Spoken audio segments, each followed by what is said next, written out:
I do know that nobody really wanted to pick a fight with the NBA or go into any kind of competition because they were big and heavily moneyed. I remember Jack Kent Cooke, who owned the Lakers, called me and said, look, as a friend, I want to advise you don't be involved with the ABA. Don't put any money. It's not going to succeed. He said there was an American basketball league that tried to do the same thing that you're going to be part of, and they failed and lost a lot of money. And I would just advise you to not get involved in that enterprise. Well, when I talked to George Mikan and my partner and a couple other owners, they said, what do you think? He's going to tell you, yeah, come on in, and the water's fine, and you're going to make us all have to pay more money for our players.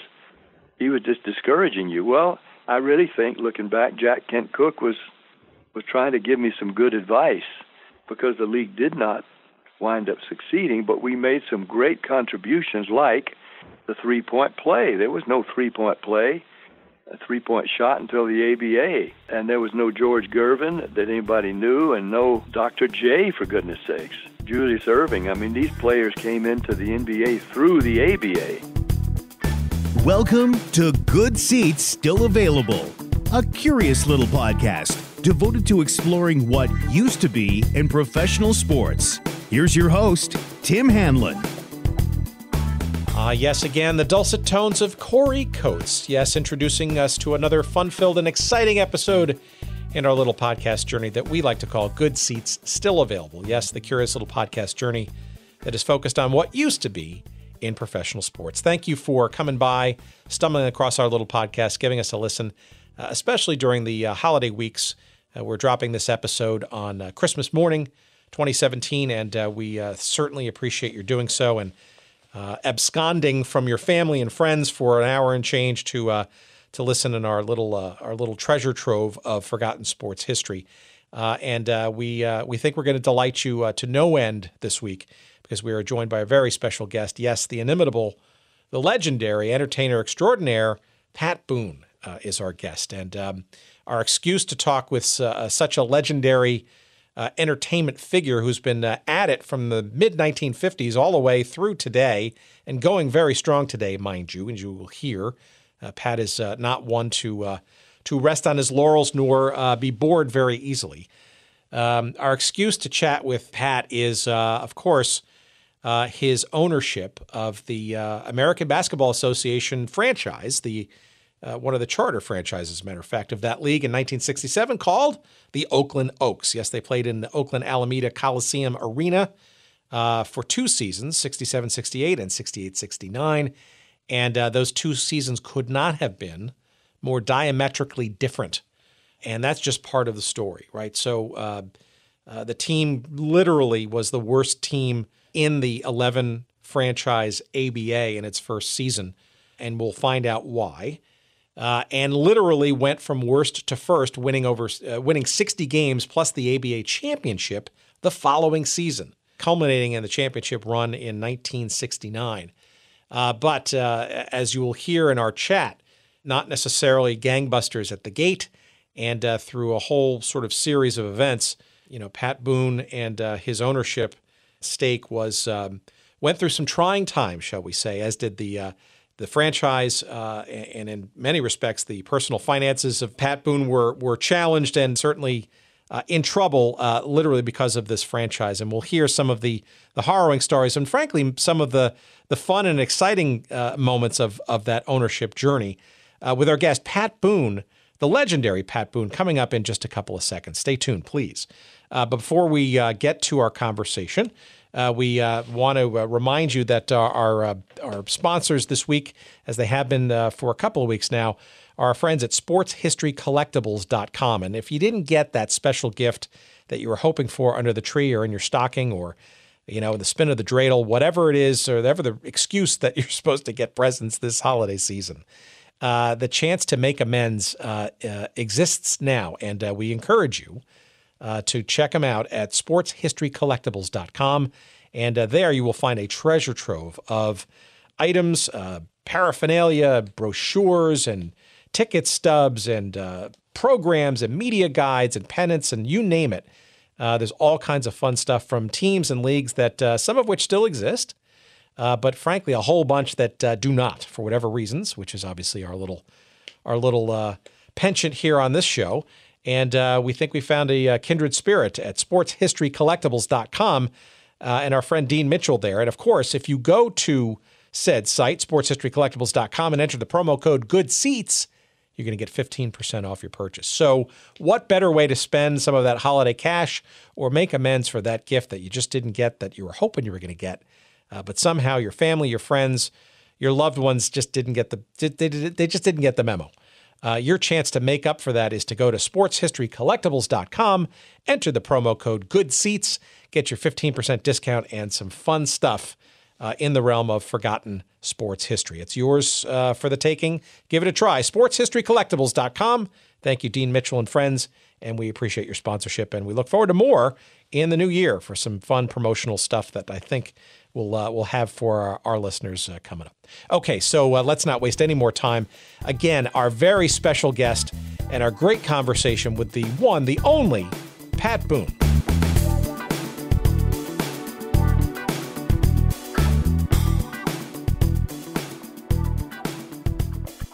Obviously, the focus of our little podcast here, silly as it might be, is on various things in sports that, for whatever reason, don't exist anymore, and some of the history and stories and reminiscences behind those, and obviously your role, not necessarily fully known or understood by these crazy kids today, right? And is clearly something we want to go back to. But maybe as a prelude, if you can sort of give our audience a bit of a hint as to you're basically, from what I can tell, almost a lifelong passion for the sport of basketball. Maybe a little bit of the origins of that.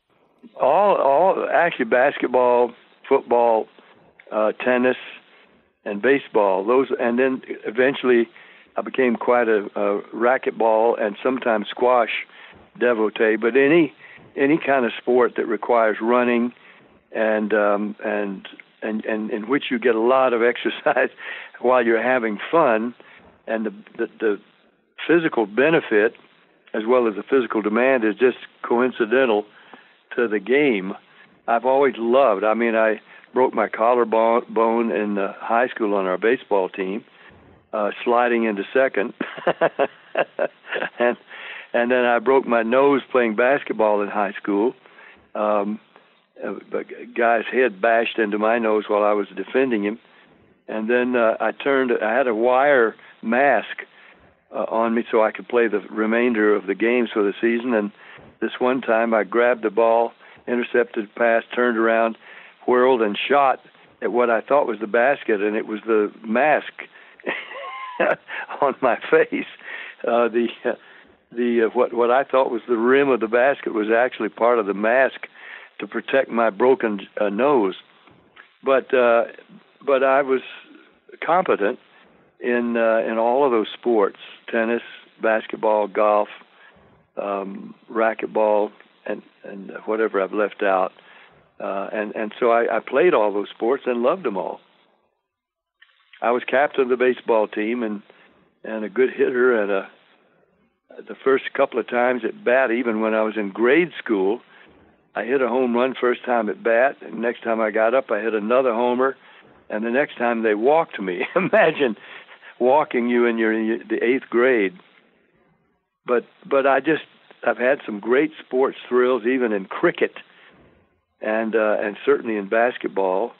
The only time I ever played cricket was in England at a charity match, and they had celebrities and former players, football, rugby, and cricket players. And I was out in the field. I'd never played cricket before, and of course they don't have gloves, and the ball is very hard. If it comes at you, you better have a conditioned hand. Well, I didn't, and Ted Dexter was the former captain of the English. He was really like the Willie Mays of cricket, or the Babe Ruth, and he hit a screamer at me. And I went down to catch this hot grounder and, instinctively tried to catch it in the web of my glove, not realizing I don't have a glove. And it bashed into my hand and went right through my legs, and the guy ran for about 6 runs. You could keep running until the ball got back toward the pitcher. So I was very embarrassed. So I went to the back of the big circular field. I didn't want that to happen again. But sure enough, Dexter lofted a shot that was going to go for 6 over me. And I said, well, I've got to make a stab for it. It's coming my way. And I jumped, but this with both hands. I wasn't going to try to catch it one-handedly. And I caught that ball, that cricket ball, out and caught him out. I caught out the great Ted Dexter. And we came in for tea, thinking that everybody was going to congratulate me. Instead, everybody was very upset with me because they expected him, in cricket, you can keep hitting until somebody gets you out. And he'd hit the century mark 2 or 3 times in his career, batting for 100 runs, nobody getting him out. And he was up to about 30 when I caught him out. And now that when I came in, everybody, instead of congratulating me, was really mad that I had caught him out, and that ended that inning. So, but still, for me, it was a fantastic thrill. But it's been like that in my life. I've had, just as a participant, just some exciting thrills, basketball in particular. So let's get into the basketball part, because obviously the whole prelude to the story of the Oakland Oaks, right, is almost rooted in your continued play of basketball, your this Hollywood League. Maybe you can give our audience a bit of a sense of that, including the name, which I think I figured out the origin of, but perhaps is probably best described by you and its source. Yeah, the name was the Coogamooga All-Stars, and that was the name of my production company for TV and even movies. That was a phrase I had heard a black DJ in New York on WOR radio. He did a rhythm and blues show, and I'd begun to listen to rhythm and blues. In fact, I was recording rhythm and blues, and we were calling it rock and roll. So I was listening to Jocko Henderson on his show, which he called the rocket ship. He liked to roll his R's. He says, "This is a great, great Coogamooga." Yes, it's great. And that was a phrase he often used. And so when we had to come up with a name for my production company, I just said, let's call it Coogamooga. And nobody wanted me to do that, of course, but I insisted. And so we called it my TV production company Coogamooga. People say, well, they don't even know how to say that. I said, no, maybe people, even if they didn't enjoy my show, they may tune in next week to see what was that crazy name at the end of his show. And but the show was a hit. It was sometimes number 1 in Nielsen's back then. And it ended. This has been a Coogamooga production. Eventually, I went with Sammy Davis up to the Apollo Theater in Harlem to he was doing a benefit with Count Basie, and he'd been on my show. He says, come on up with me to the show, and I went with Sammy. He had me sit in a box off the stage, and then to my horror, he had me come down on stage and to just wing something with Count Basie's orchestra, because Sammy could do that anytime, anywhere. And I couldn't even remember a song to sing, but I picked up the Lazy River. But Sammy just went ahead and started it with Count Basie improvising, and I think it was in Wayne Newton's key, not mine. So I had to sing it, up the lazy river, down the old mill stream. And it was a real too high. It was a lousy performance. But anyway, when I talked to Jocko Henderson, the DJ, I said, I named my production company after what you say on the radio. He said, what's that? I said, Coogamooga. He said, it's not Coogamooga, it's Googamooga. So you're erroneously quoting it the whole time, huh? I called it Coogamooga, and it was in big, bold print. And then even I was a co-producer on my film Journey to the Center of the Earth, and lived to see that name in gold 20th Century Fox letters. The lion roars, and no, that's MGM, but the drums are rolling, and then you see 20th Century Fox in association with Coogamooga Film in those gold letters, and presents Journey to the Center of the Earth. So I had such fun just with that name, but also I also interviewed some great sports figures as well as entertainers on the show, and I was happy that I called it Coogamooga, because then Jocko couldn't sue me or try to claim that I had used his name. for my production company because I didn't. I said Coogamooga. His was Googamooga. So the little mistake that actually wound up saving you some bucks. That's good. And it was the Coogamooga All-Stars. And on some of our jerseys, which I looked at today, it said the Pat Boone Josefina's, which was a big pizza place, Josefina's All-Stars, but it was actually always Pat Boone's Coogamooga Stars. And the names of the people who played with me on that team in that league, Bill Cosby, Rayford Johnson, Gardner McKay, Don Murray, Denny Tarzan Miller, players from the Rams and Dodgers like Ron Say, Steve Yeager. Boy, he was a beast under the basket. He cleared out. He was not the tallest guy, but he was a rough and scrabble player, and he cleared out the basket underneath. But Deacon Jones, Lamar Lundy from the Rams, Denzel Washington, Mark Harmon. I just was looking at one of our pictures, and there's Mark Harmon, the #1 guy on TV now. Steve Garvey, Jimmy Walker. I saw Arsenio Hall dunk. I didn't believe, I wouldn't have thought. Arsenio's not really much taller, maybe an inch taller than me, but he has a much heavier rear end. I wouldn't have thought he could have dunked the ball.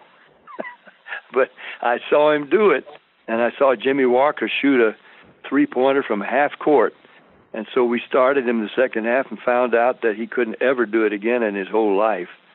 But he had just thrown it up to like a baseball pitch, and it went in. So we had lots of fun. We were playing high school coaches and recent players, some of whom have gone to play college basketball, and raising money for their local charities. And so we had a league that did that, and we played in another league that was really a city league. And we did very well. One night I was stuck in New York, couldn't get back for our what was the semifinals league team game, and I was in such anguish at not being able to get there. I almost chartered a plane from New York to L.A. to get home in time for the game. But when I found out it was going to cost me like $3,000 at least $3,000 to charter any kind of a plane that would get me there, I decided they'd have to play without me. And they did, and they won. But basketball was really a passion for me. Well, so maybe you can give a bit of a sense of what this league was all about. What does it compete with? I mean, and it seems like it was going on for some time, your play with your professional peers in this league. Maybe you can describe what this league was all about, how serious and competitive it was, or how fun it was by comparison. Well, in the league that the games and the team that I sponsored, the Coogamoogas, because it was named after my production company, but that was we set that up specifically to raise funds for good charities, local charities that had trouble, raising money for their good causes, and so we it was also for our fun, but we had uniforms, and we would go to various high schools. We'd play as many as 15 to 20 high schools in a season, and we would play their coaches, and theoretically their coaches had played basketball, and then some of their recent players that had moved on to college or to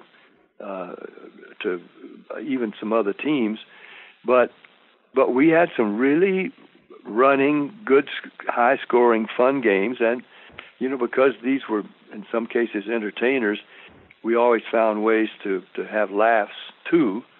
But we raised a lot of money over the 5, 6, 8 years that we had the Coogamooga All-Stars, and as I say, really good athletes like Mark Harmon and Denzel Washington. They were actors. Mark wasn't an actor yet. He had just been the All-American quarterback at UCLA. But Deacon Jones, Lamar Lundy, these were big guys, and it was great to have them as your forwards. Steve Yeager as a center, and then other players that were really good shooters. And Bill Cosby was not a bad player. Rayford Johnson, Olympic athlete, he could get up and down the court very well.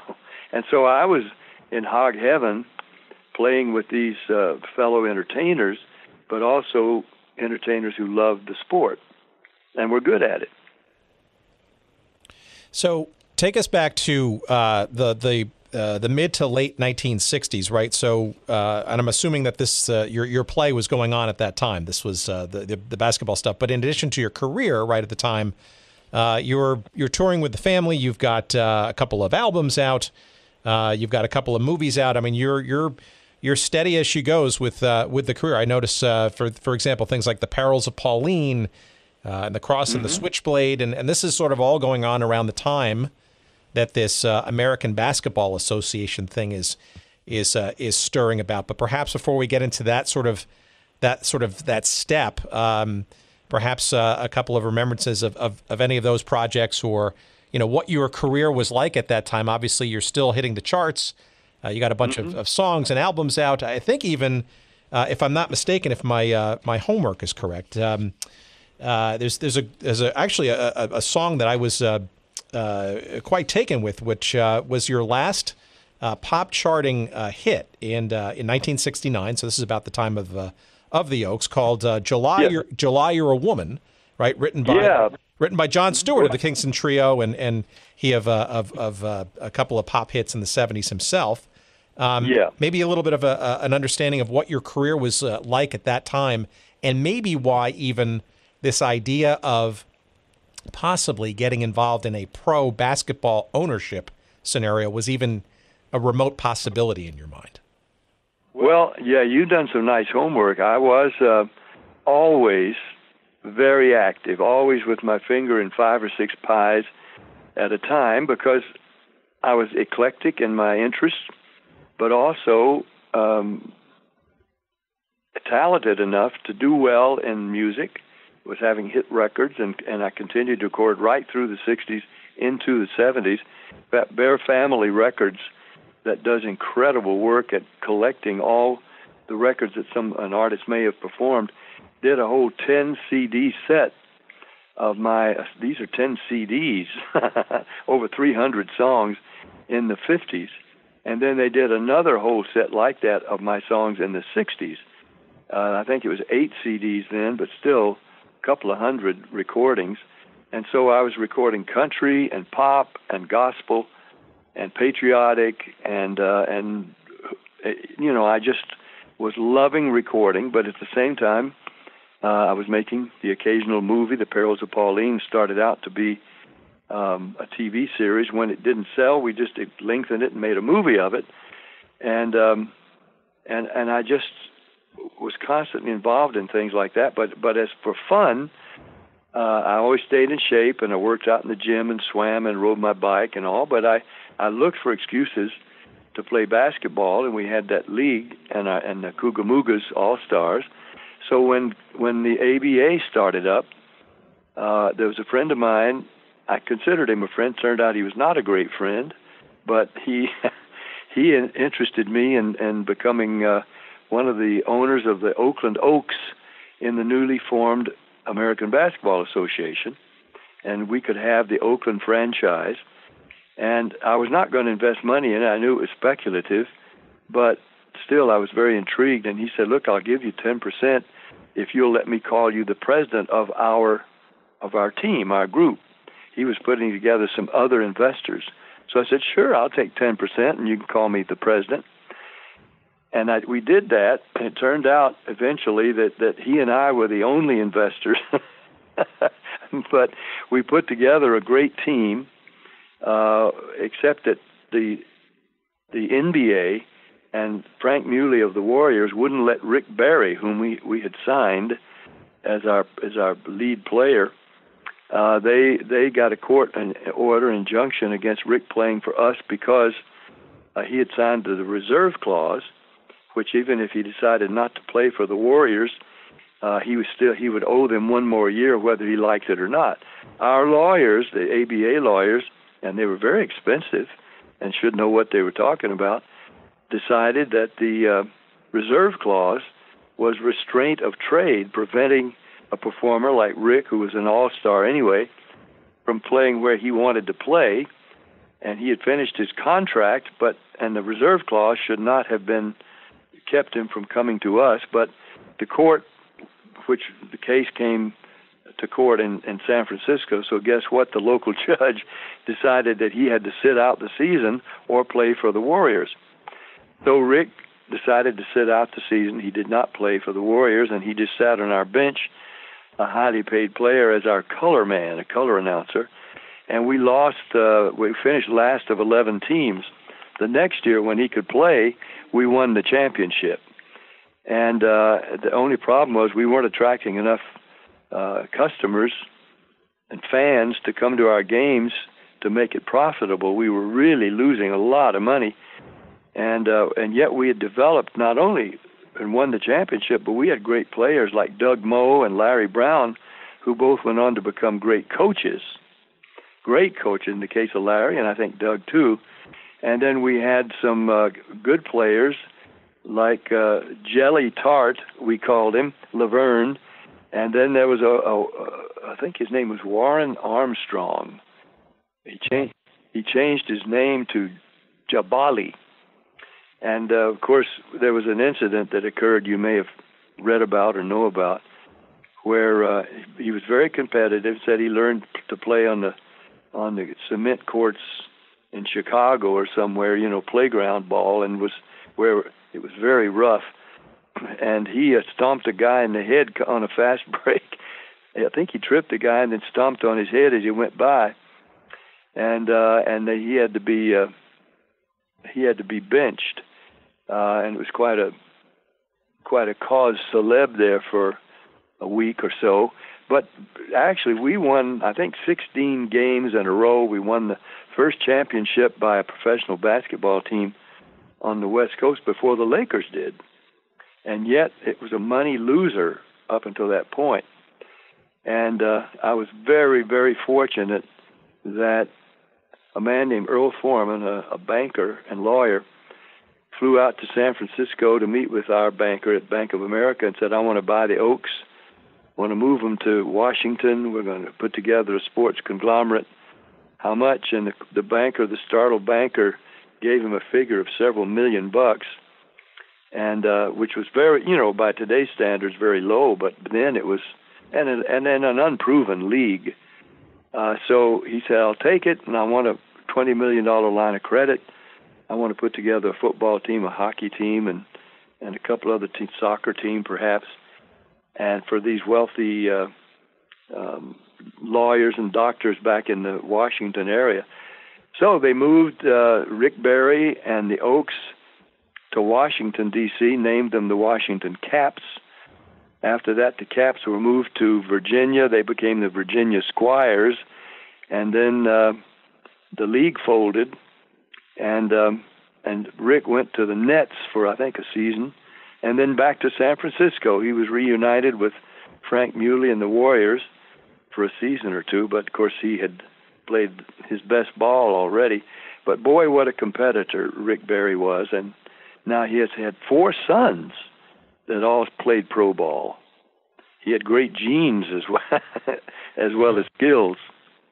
But it was an exciting time. Yeah, well, let me ask you, how did Rick Barry come into focus as being somebody and a player that you and the franchise wanted to go after? Because it seems to me that the ABA in its earliest thought process, right, was I think it seems like there was kind of a split thought, I guess, amongst the owners and the founders about should we go after NBA talent and this reserve clause thing, even though we think we've got a legal challenge to do so, or should we not?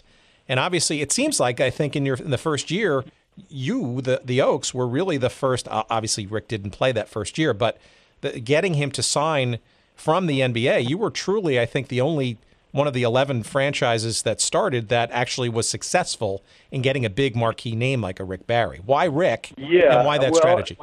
My memory's a little hazy, partly because I wasn't as involved in those decisions as Ken Davidson, my partner, was. He was working with George Mikan, the commissioner, and the other owners, and I wasn't. I was going about my career, and I had a 10% ownership at that point, which had been given to me, and I was proud of that, but I was too busy to take a real active interest in the behind-the-scenes negotiations and so on and deliberations. But I do know that that nobody really wanted to pick a fight with the NBA or go into any kind of competition because they were big and heavily moneyed. I remember Jack Kent Cooke, who owned the Lakers, called me and said, look, as a friend, I want to advise you don't be involved with the ABA. Don't put any money. It's not going to succeed. He said there was an American Basketball League that tried to do the same thing that you're going to be part of, and they failed and lost a lot of money. And I would just advise you to not get involved in that enterprise. Well, when I talked to George Mikan and my partner and a couple other owners, they said, what do you think? He's going to tell you, yeah, come on in, and the water's fine, and you're going to make us all have to pay more money for our players. He was just discouraging you. Well, I really think, looking back, Jack Kent Cooke was trying to give me some good advice because the league did not wind up succeeding, but we made some great contributions like the three-point play. There was no three-point play, a three-point shot until the ABA. And there was no George Gervin that anybody knew, and no Dr. J, for goodness sakes, Julius Erving. I mean, these players came into the NBA through the ABA, and we contributed the three-point play and the red, white, and blue basketball that the players loved because, I mean, it seemed like playground in a way, but they loved to bank balls off the backboard. And, boy, with the red, white, and blue color, you could really see that ball spinning. And of course, the ladies took it over eventually. But, you know, the three-point play was a great contribution to basketball. Ask Steph Curry.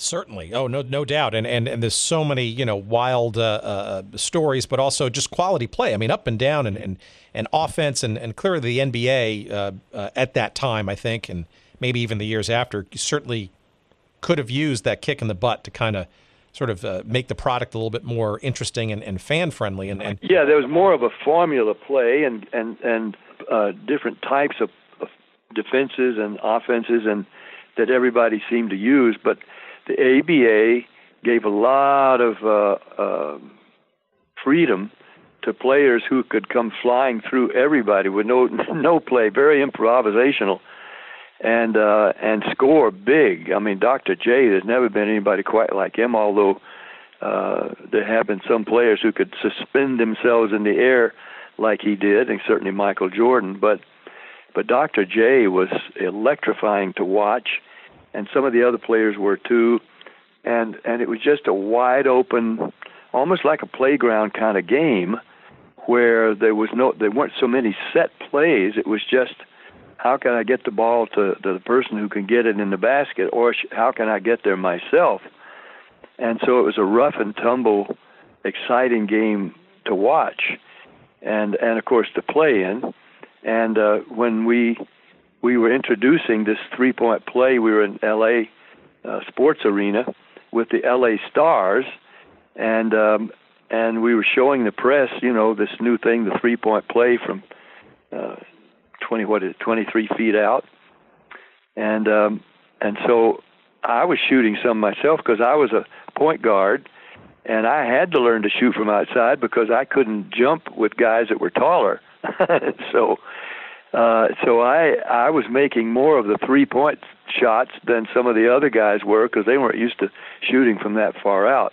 Well, you know, it caught on big and became now a fabulous staple in basketball. I think that the ABA made some real contribution. Although it was costly to me, it was. I'm proud of it.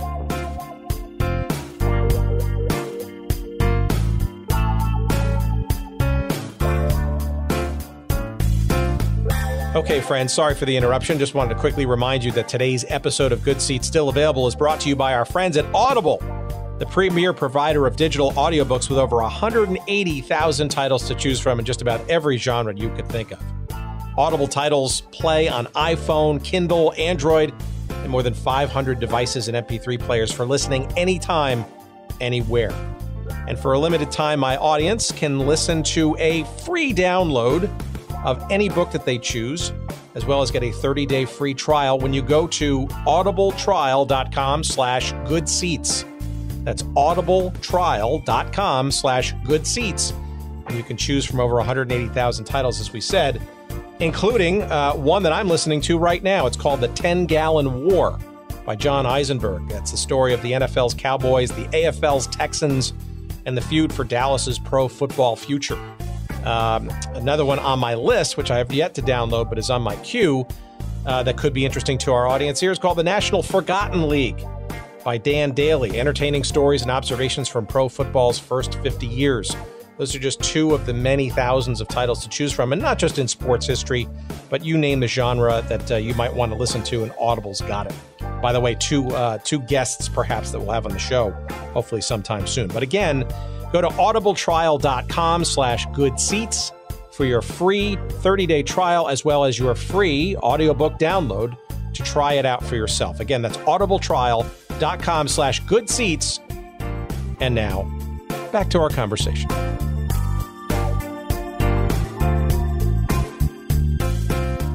I want to get some sense of sort of the beginning days when the team first took the court. Obviously Rick Barry was not, for legal reasons, going to be able to play, so you figured out a way to sort of keep him involved. Obviously his father-in-law was the coach, right? So it clearly seemed to me that at least the first year was going to, supposedly the table was set for Rick Barry to be sort of the main draw and attraction, but that didn't sort of pan out. And obviously the team didn't do, shall we say, to be charitable, all that well in the first season. But no, we finished last of 11 teams, and then to turn around and be the first of 11 the next year was obviously attributed to not just to Rick Barry, but because we moved Bruce Hale up to the general manager position and brought Alex Hannum from the Philadelphia 76ers, who was a great coach. I mean, there's a difference in coaching in college ball and in pro.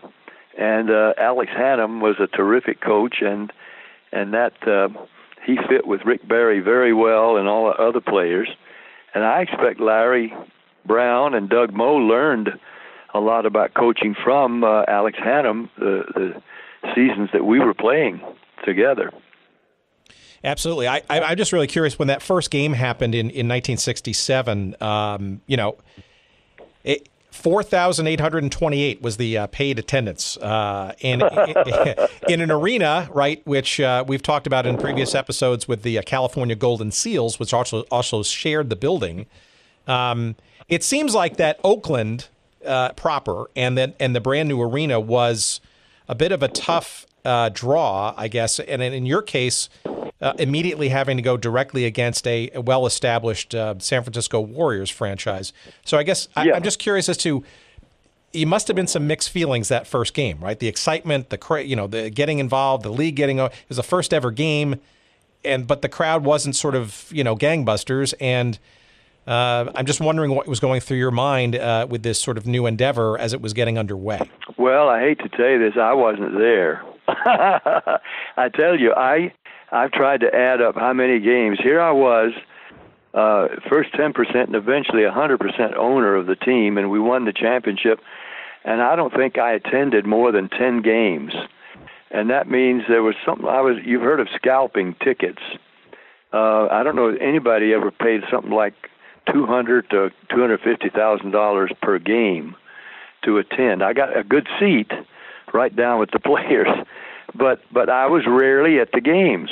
It was an investment. It was investment, something I believed in, but they weren't building the schedules around my entertainment schedule. So often I had to miss and let my partner Ken tell me how it went. There was nothing on TV, and I knew we were in a beginning stage. It was going to take a while to get the fans to follow us and to call us their team rather than the Warriors across the bay. And there was great rivalry between Oakland and San Francisco, but the Warriors were the team at that time. So here we're introducing this newly formed team in a new league. And it took a while. I knew it would take a while, so it wasn't a surprise to me that it was poorly attended at first. I knew we were going to have to play exciting ball, and there wasn't a lot of crowd noise at our early games. I mean, because the fans were sort of scattered out in big arenas. And there's just no crowd excitement. It was just a lot of feet running up and down the court and dribbling and shooting, and the players yelling at each other and that kind of thing. But it was an exciting beginning. We really believed we were going to build a league and that we would grow. We just didn't have time to actually do that. Did you have pause when you looked at the accounts receivable, shall we say, at the end of the first season, and given how woeful the team had been on the court, did you question your sanity and/or your investment at that point, or how did you sort of become convinced to keep going for a second year? Well, I was ill-informed. I was not a good, sharp businessman about it. I was a fan. I was somebody who loved the game, and I loved the opportunity to build a new league and to co-own a team. But as I say, I hadn't invested any money in it at that point. And Ken and he said his mother-in-law was a widow and had a large fortune of some size, and he said she's willing to bet the farm on this team. So he and the banker at the Bank of America, they had all the financial worries, and I was just sort of along for the ride, I thought. But they got me to co-sign some checks, and we would borrow some money, and then we'd pay some of the money back to the bank to lower our line of credit, and it just kept going back and forth like this. And I would just sign some of these checks when Ken would put them in front of me. But he was obviously, I had a letter of indemnification that I was not going to be bound to any of the legal or that is the financial indebtedness or obligations. But I was just helping him by co-signing on these checks. I didn't realize that one of the times I co-signed a check, it didn't have a figure at the top. It just had my signature at the bottom. And a time came after we won the championship and we were building the third season, that I get a letter from the bank, a very cool business-like letter. You owe us $1,300,000, and we expect payment of that by Friday, or we're going to take swift action against you because we need that $1.3 million. And that letter, that check, they sent me a copy of the check, and it $1,300,000 was written at the top in the banker's handwriting. It was not an official-looking check. It was like, somebody just wrote to another person. And yet it did have my signature at the bottom. And my lawyers, I wanted to take it to court because I had not knowingly signed a check for $1.3 million. But they said, look, this is the Bank of America. He's the vice president. I said, but I've never met the man, and he's never seen my financial statement. How could he be lending me $1.3 million when he doesn't know if I'm worth $130? He said, well, it's his his word against yours, and it's on the check of the Bank of America. In other words, I was stuck.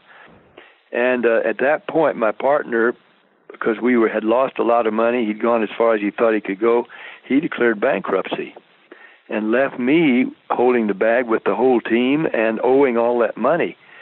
So I was really kind of up the creek, but at the same time, and this was one of the worst decisions of my life, Alex Spanos, a very well-to-do businessman from Stockton, contacted me. I understand you own the Oakland Oaks outright. Yeah. He said, how would you like to have a partner? I said, I'd love it. He said, well, I'd like to take over the whole team, and I'll let you have 20%. And like a fool, I was suffering from some kind of hubris, thinking, well, wait a minute, this team, we just won the championship. I can surely get partners. Maybe I'll wind up being another Jerry Buss or what's his name, Cook. And I passed on that offer from Spanos, who went on then to buy the San Diego Chargers and not basketball. And I was stuck. Well, it was at that time when the banker was starting to say, you owe us $1.3 million, and this guy Foreman flew in from Washington and bought the team. And suddenly, though I've never met Foreman, I never met the banker who supposedly lent me $1.3 million without ever seeing my financial statement. But I was out. Thank God I was out of it. And it was just a miracle of God. But I got into it all and got into that mess simply because I loved the game. I loved to play it. I loved the idea of owning something. I loved the idea of promoting the league and the whole new kind of aura about basketball. So I got my wishes and my dreams for about 3 years. After that, I was very fortunate not to have been just priced right out of my socks. So I turned down then the opportunity that came my way to be a part owner of the Phoenix Suns and the Dallas Mavericks. Recently, I was on Shark Tank, made the biggest deal in the history of Shark Tank, and with Mark Cuban sitting there, I said, you and I are the only two guys in the room who once owned a basketball team. I've been a basketball team owner too, which he was not impressed because it was the ABA and the Oakland Oaks. But it was true that I had been the outright owner of a professional basketball team. And then when I made the deal for the car that runs on air, and it is a proven and a real thing, Tata Motors in India, one of the largest car companies in the world, if not the largest, is going into production on the car. And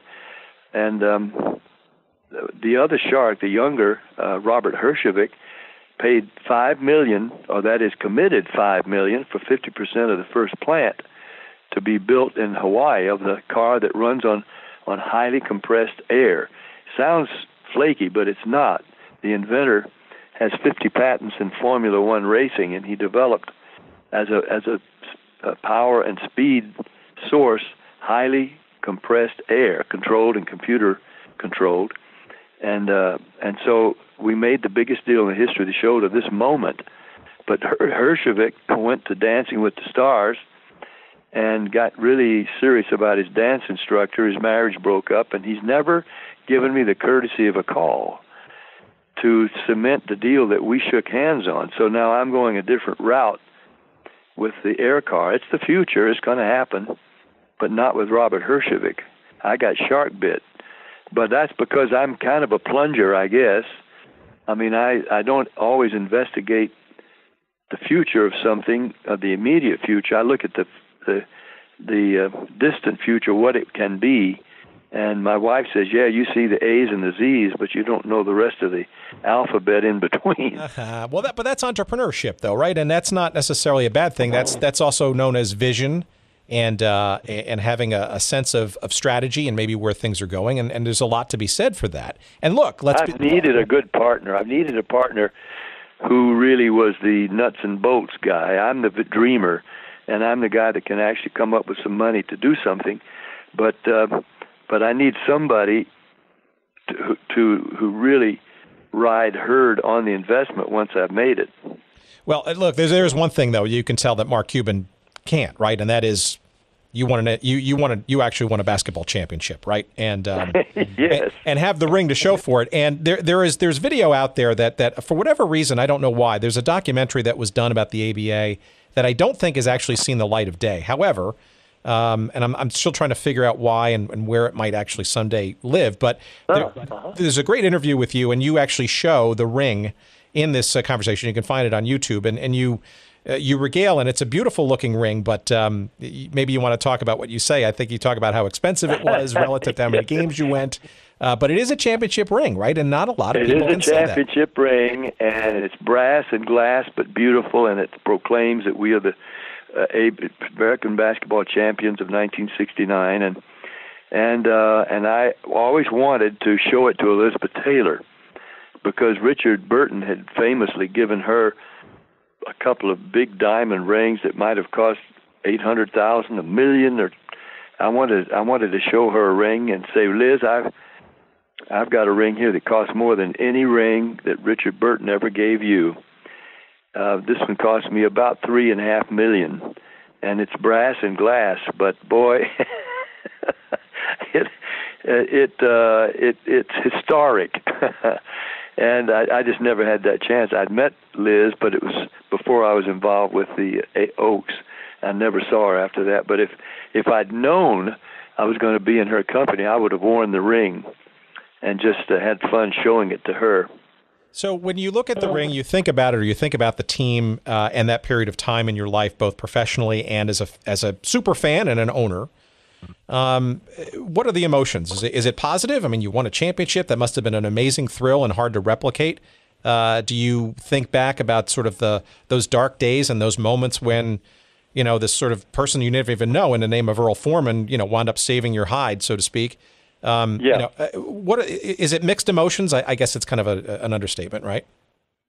It is. It is mixed emotions because, as I say, I used to talk about when I thought of the Oaks, I felt this sharp pain on my left buttock, just because that's where I carried my billfold, but because it was costly, and it was a disappointment that when I trusted my partner, who had told me that he had more than sufficient funding available and would see it through.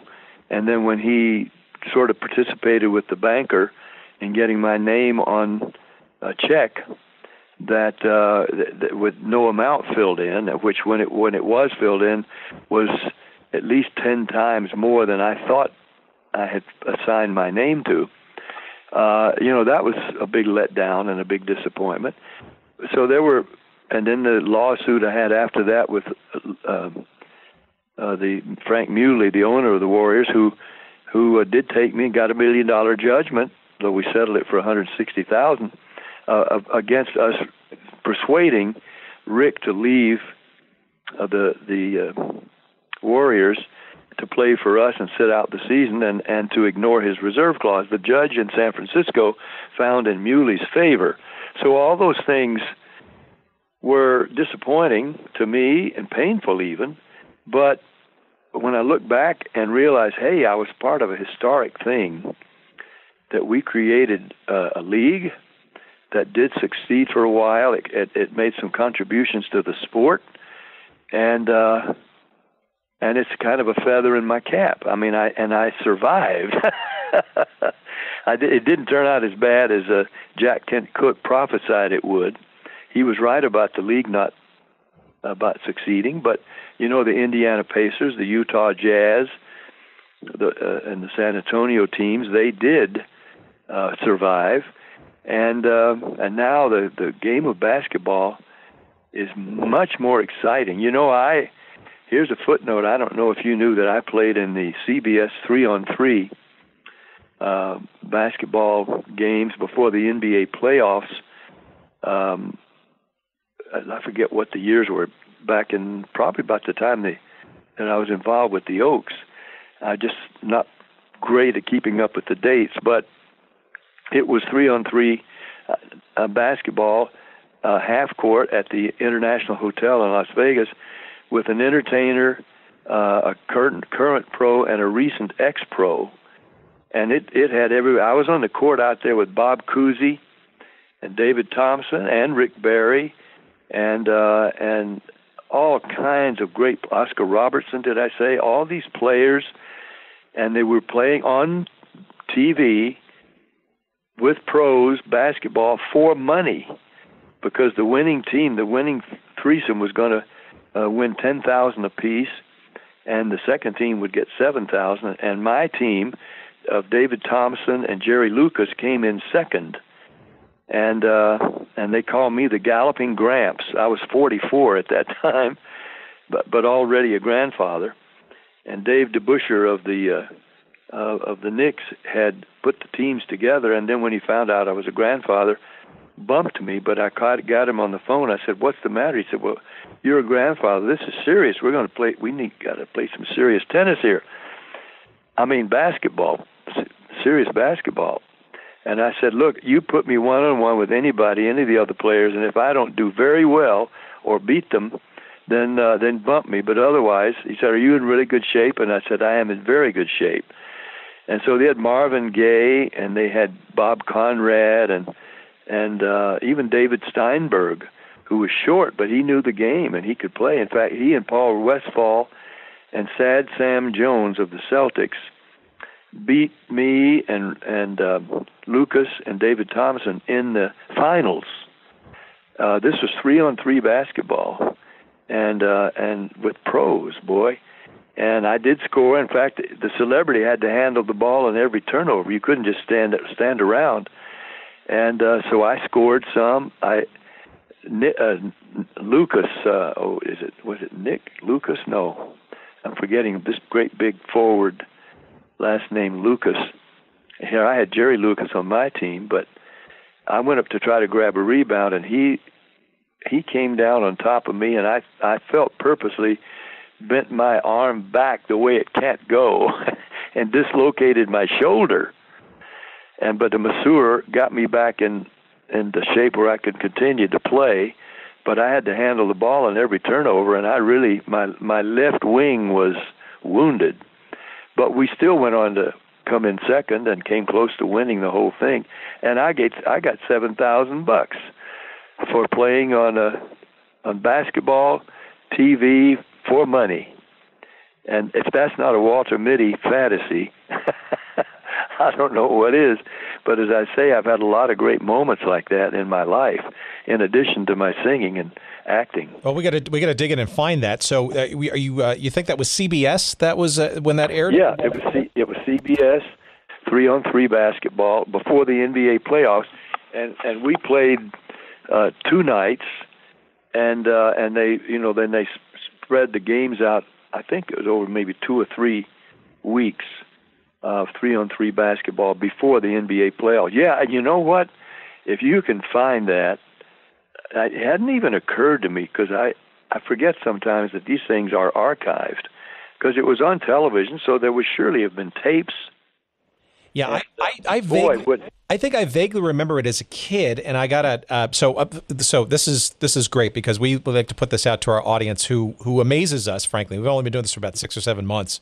I'm amazed at who listens to this, and these are sports diehards that are similarly intrigued and/or want to go down the rat hole and find these things. So let's put it out there to our audience to find these 3-on-3. Pat thinks it's a CBS broadcast. It was before the NBA Finals. This is when CBS had the rights to those games back in the day. I think it's probably this early mid-'70s, I guess. I'll bet you there's tape archived, and then there's another Tonight Show in which I was hosting for Johnny Carson, and I think I was hosting, either I was a guest, but my recollection is because I guest hosted for him several times, and the player coach, just named player coach of the Celtics, the best defensive player maybe ever, Bill Russell. He had just been signed to be the player coach of the Celtics, and so he came on the show, and having played ball and even scored once. Well, that's another whole story on national TV. I mean, I've had a checkered but wonderful, exciting career involving basketball. But anyway, he was on, and so we talked basketball, and he's going to be a player coach. And then it was the Tonight Show producer's idea that there be a goal set up and that we take off our jackets and Bill Russell teach me something about the game. And being the great defensive player that he was, I'm dribbling, and I say, "Okay, Coach, what are you going to teach me now?" And I meant it. And he said, "Well, first," because he towered over me in these long, spindly arms, he says, "First, I'm going to take the ball away from you." I was dribbling right-handed, and he's figuring I can only go to my left. And so he didn't know that home, by many hours, I had practiced shooting left-handed and right-handed hooks, because I say I'm only 5'11", and other guys towered over me, so I had to have some way to shoot. And so Bill Russell leans over me, and he figures you're going to just take the ball out of my hands, and I just pivoted on my right foot and shot a left-handed hook and banked it in over Bill Russell. Now, I could have just banked it off the rim, and it would have been exciting, but I banked it in clean over Bill Russell. And he said, "I quit." I said, "Oh, no, that's not fair." And I said, "Let me go try to defend against you." Well, I'm between him and the basket, and I'm looking at his rear end or his belt line, and he just goes straight up in the air and dunks over me in a spectacular way. And that's when we went to a commercial. But to have banked over Bill Russell on national television. I asked him eventually, several years later, maybe 10 years later, we were honoring Elton John at a big function, and Bill was there, and I said, Bill, you remember that night? He says, yeah, I remember. He was kind of glum-faced. He wasn't tickled to think that this singer banked in a left-handed hook over me on national television, and I just signed to be the coach of the Celtics. But it was fluky. It was a fluke, I admit, but it didn't occur to him I might have a left-handed hook. I have a confession to make. I heard your episode with Mark Malkoff on the Carson podcast, and I don't think that episode came up. So I guess, and I don't know Mark, but it's nice to know I have a little coup there on an episode that perhaps you guys didn't talk about in that previous episode. So we need to find that episode as well. What a treat. I do these things, but life keeps moving at warp speed, and I just don't think about going back and grabbing things that probably exist. Yeah, but the fact that you remember them with such clarity, and look, we obviously did not on purpose touch on just an absolute treasure trove of a career, and there's no doubt that the name Pat Boone just is one of those in the pantheon of American entertainment, right? And I'm not just saying that, right? Clearly you've been at it for, gosh, almost 60 plus years now in 60 stages. 60 years, yeah. We just honored April Love, the movie, at the Cinematheque in Santa Monica, and they asked me, how does it feel to be celebrating something you did 60 years ago? I said, it does not compute. I just had the horrifying realization I've lived out my socks and underwear. I've outlived them, and I'm going to have to go get some more socks and underwear. This has been 60 years. Well, look, we appreciate you delving back into some of those years and to getting into a little bit of a nook or a cranny in your professional career, and again, a bit wistful, I'm sure, but I'm sure some great memories of a team, and look, a championship team in a league that to your point, made some significant contributions to the professional sport of basketball. And I guess the one sort of last general question I'll ask is, what else you got going on? It seems to me that you're quite the still inveterate entrepreneur and business guy, always looking for other things to do to keep active and busy. Besides that car investment, I guess there's no other sports investments in your future, given your previous travails, huh? No, I turned down the opportunity to be a investor and therefore part owner with the Suns and Phoenix and the Mavericks, and I could have been Mark Cuban's partner, maybe, except he didn't want partners, but the air car is a real thing, and I'm pursuing that whole thing.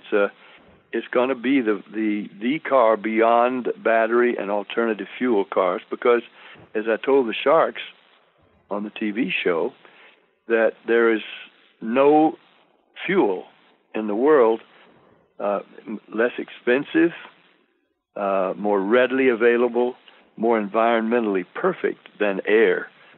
That's what it takes in, it's what it expels, and that's all. There's no pollution whatsoever.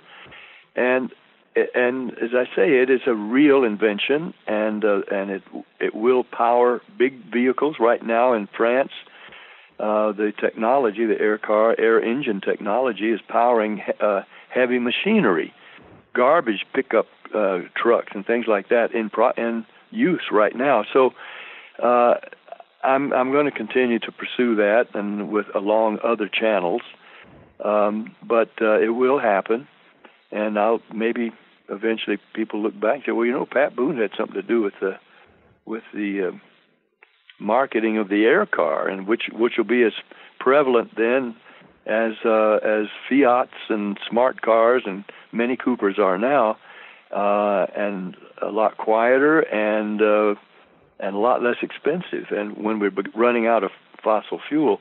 But I've written 8 articles and WorldNet Daily Newsmax on fusion, nuclear fusion, as America and the world's need for energy looking forward when we start running out of fossil fuel, and we need something other than these fuels. And I know something now about nuclear fusion, having been mentored by a scientist who approached me to write articles from a layman's point of view and in layman language for a broader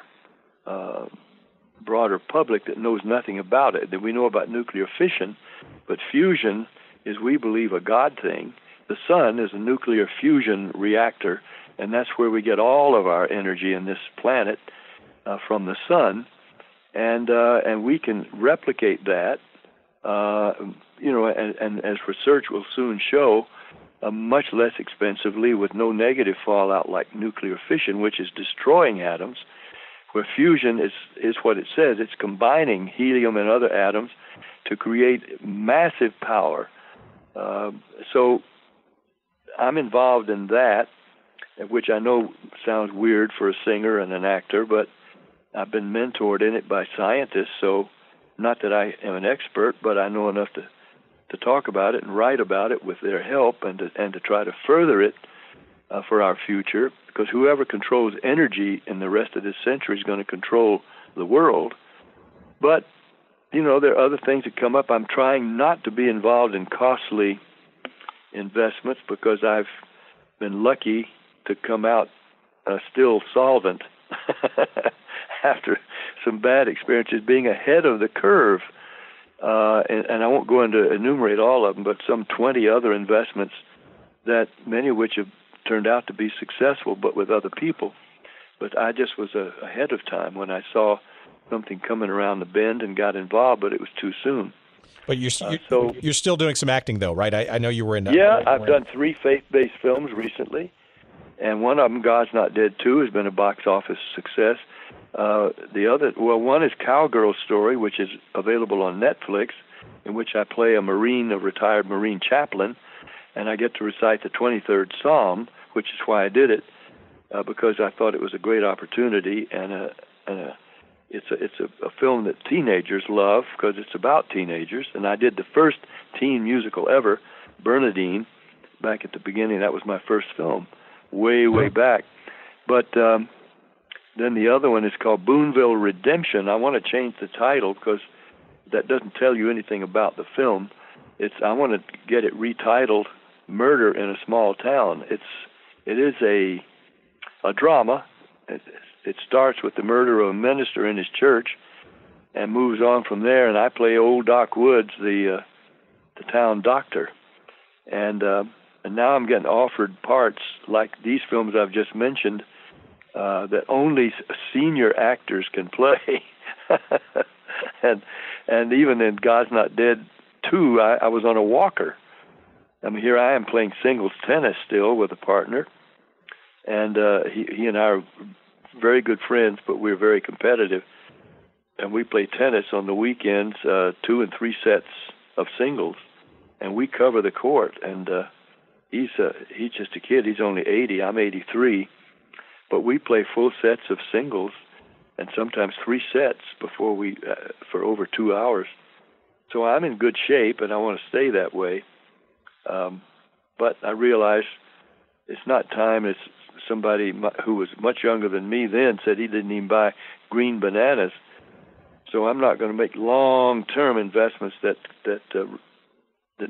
necessitate my capital involvement, but I can help get things started that I believe in and watch them grow while I'm here, and that's what I intend. And that's great. That's a tremendous vision and frankly a real good primer for life at any age. And the eternally useful Pat Boone has been our guest, and I truly, this has been a treat, Pat. I appreciate it, and I also appreciate you indulging me going back into not always the most fond memories of some of your basketball exploits, but that's our little nook and cranny of content out there that we're pursuing. And well, you really did some homework. You looked up a lot of stuff, and so it's a compliment to me that you cared to do that.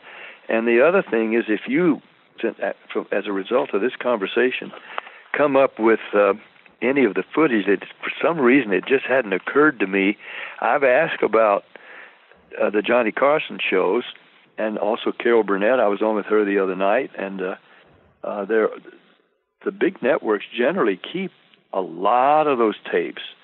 And so it may just be that my night where I played with Bill Russell, and another night when I forgot all the words to one of my hit songs and had to stop and start over. That was the David Letterman hosted episode. That was. So for folks who have not listened to Mark Malkoff's podcast called the Carson Podcast, and Pat was a guest. I want to say it was about 6 months ago, if I'm not mistaken.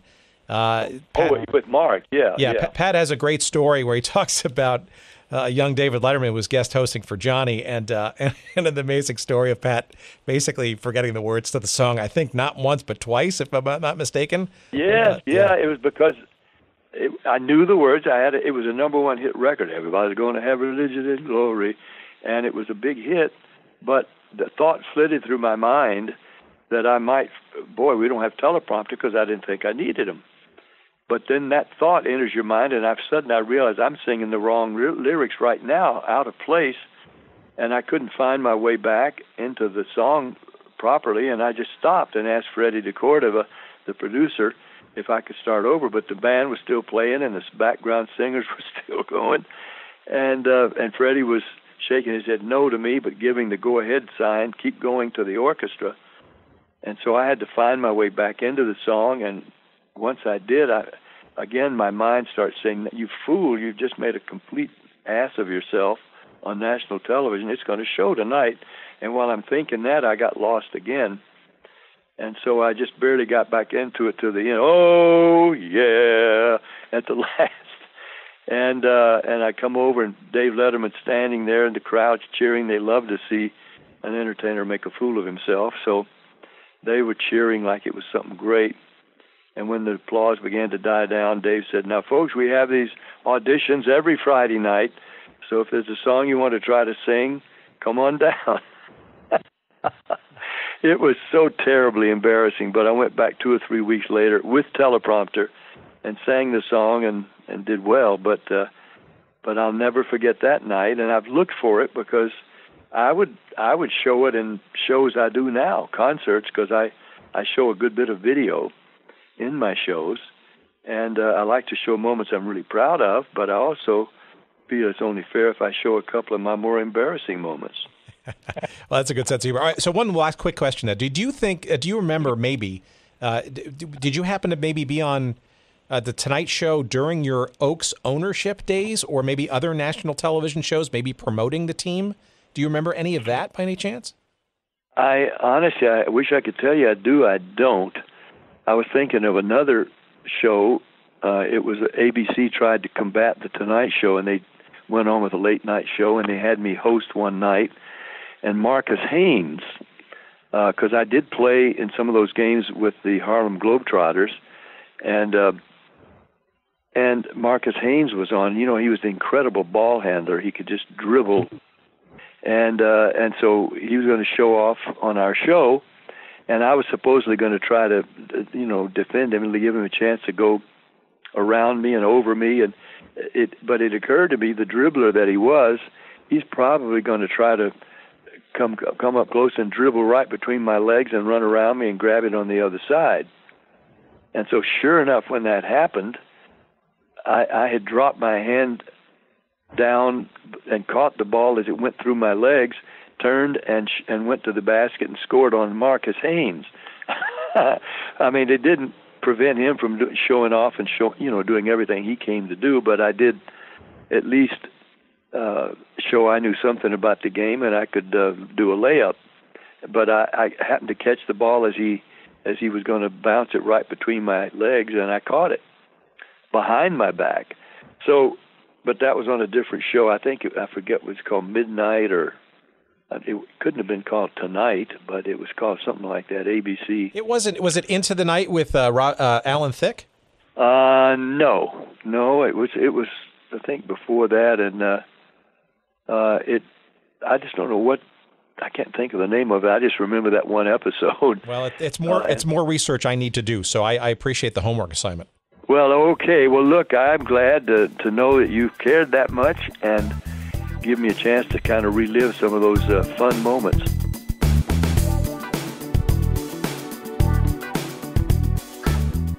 Wow, what a conversation. That was fantastic.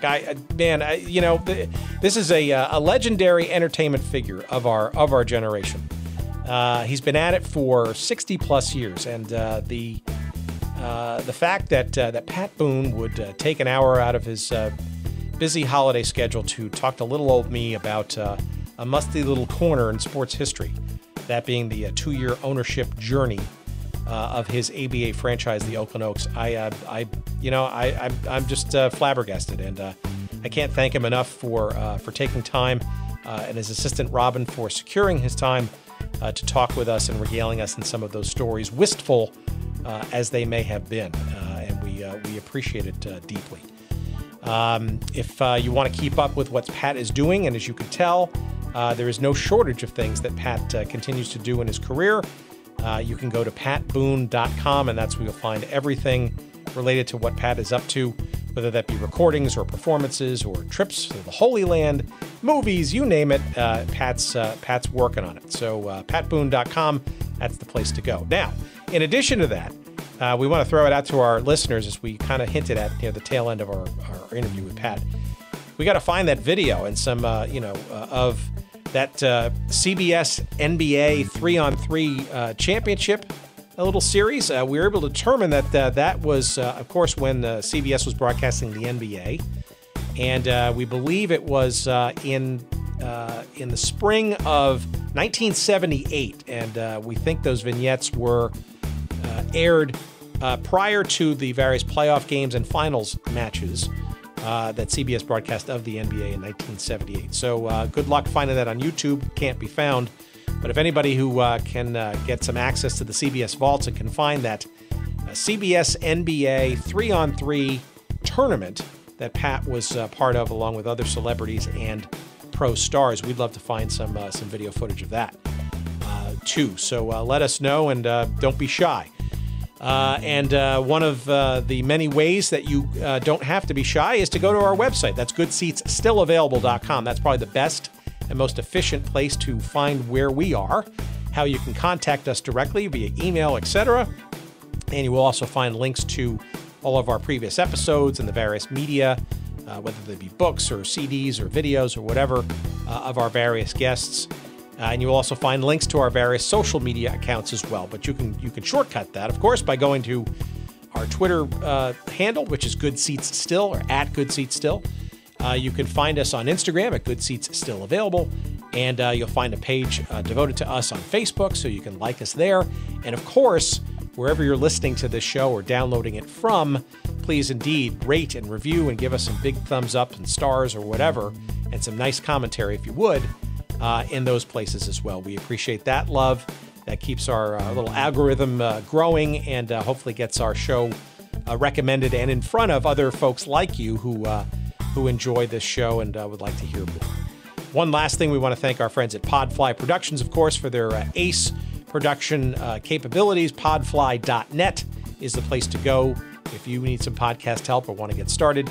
And in particular, our friend Jerry Payne, who bends over backwards each week to put our little pieces together into something that's comprehensible, and this week, of course, is no exception. Again, podfly.net, Podfly Productions. All right, I'm done. Thank you so much again to our guest, Pat Boone, and we look forward to joining you in 2018 with a whole bevy of amazing guests yet to come. Thank you for your listenership, and we'll see you soon here on the show. I can't hold it on the road when you're sitting right beside me, and I'm drunk out of my mind, merely from the fact that you are here.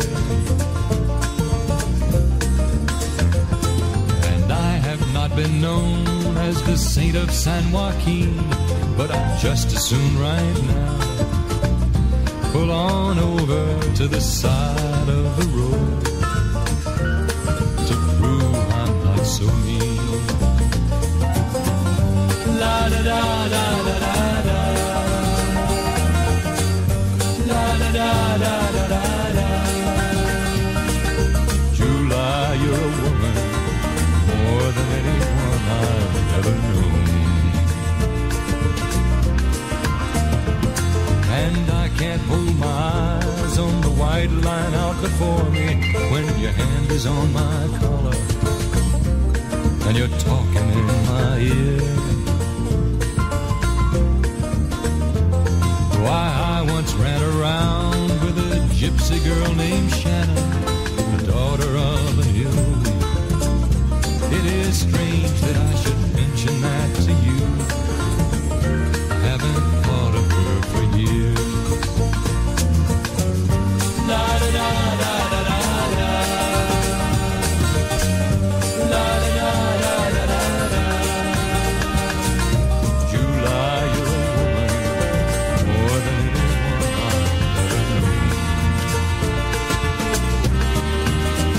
I can't hold it on the road when you're sitting right beside me, and I'm drunk out of my mind, merely from the fact that you are here. And I have not been known as the saint of San Joaquin, but I'd just as soon right now pull on over to the side of the road to prove I'm not so mean. La da da da da da da. La da da da da da da. July, you're a woman more than anyone I've ever known.